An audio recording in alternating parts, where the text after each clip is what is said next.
just fine with vague i.njury descr.iptions. Veteran coach Ken Hitchcock struck a nerve earlier this season when he decried the long-standing NHL practice of describing injuries in the vaguest terms possible. An injury can be upper body, lower body or undisclosed, except Hitchcock and the Dallas Stars prefer to be more forthright. Defenseman Marc Methot had a knee injury, Martin Hanzal had a hamstring injury and Stephen Johns was dealing with concussion symptoms. Rather than go through the dance and play the big game, we just decided let's get it out there so they can print it, move on and let's get on with the subject of what's going on the team, Hitchcock said. This is a far cry from the world of the NFL, where teams must reveal specific injuries. Coaches and NHL officials point to gambling and fantasy football as driving forces behind those detailed NFL injury reports, noting hockey has far less of that. One NHL player even joked that it would be foolish for anyone to bet on the sport. Yet more people are. Westgate Sportsbook Vice President Jay Kornegay said the addition and success of the Vegas Golden Knights has at least tripled the amount of bets placed on NHL games this season. He said the gambling public isn't affected much by the information or lack thereof about injuries. There's information out there if you really want to dissect the injury, Kornegay said. There's only maybe a handful of guys that might make a major impact, like Connor McDavid or Austin Matthews or someone like that. Could make maybe a 15-cent impact in the line, which is very minimal. Almost everybody else is like zero impact or maybe 5 cents impact.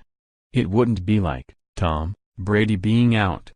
The NHL represents less than 5% of the total amount bet at the Westgate, and less than 6% for online sportsbook Bovada.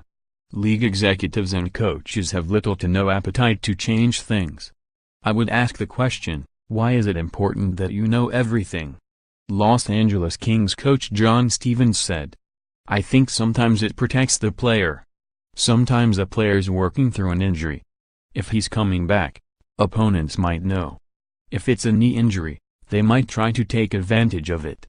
The collective bargaining agreement doesn't require any specificity be included in injury announcements. And that means they vary dramatically among the 31 teams. NHL Injury Viz, which tracks information about player injuries and illnesses, ranks teams on an evasiveness index based on how many injuries are called upper or lower body, undisclosed or soreness. Through January 20 games, the Winnipeg Jets, Nashville Predators and Philadelphia Flyers were labeled the most evasive, while the New York Rangers, Vancouver Canucks and Minnesota Wild were the most open. When Washington Capitals winger Andrei Burakovsky underwent surgery to repair a broken left thumb in October, the team announced it as such. Upon his return, Burakovsky wore extra padding and worried little about opponents hacking at his thumb to try to re-injure it. When I'm playing, Burakovsky said.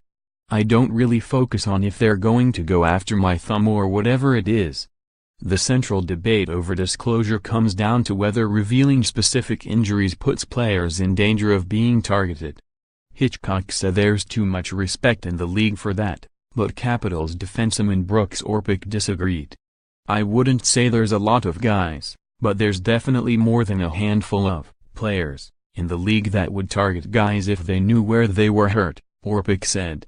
I don't really see what you gain by releasing it.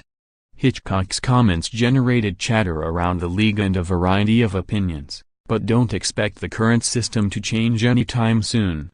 At the end of the day, I'm not sure it's really anybody's right to know exactly what's ailing a player, Deputy Commissioner Bill Daly said. Perhaps there's kind of fan interest in how long he'll be gone, when he can be back to the lineup, etc., but what the precise nature of the injury is I'm not sure is really appropriate for public consumption. Toronto Maple Leafs coach Mike Babcock said he generally agrees with Hitchcock and doesn't mind disclosing injuries, except he doesn't like talking about head injuries. Jets coach Paul Morris went the other way, saying teams have a responsibility to show the NHL is handling concussions the right way but cited privacy concerns in the larger discussion about revealing specific injuries. Then there's South Carolina Hurricanes coach Bill Peters, who wouldn't mind an NFL-like policy. It'd be nice if the NHL just said, hey, make it full disclosure. I'd have no problem with that, as long as it's consistent across the board, Peters said. Follow hockey writer Stephen Wino on Twitter at https://twitter.com/swino_ for more NHL coverage, https://upnews.com/tag/NHLocky.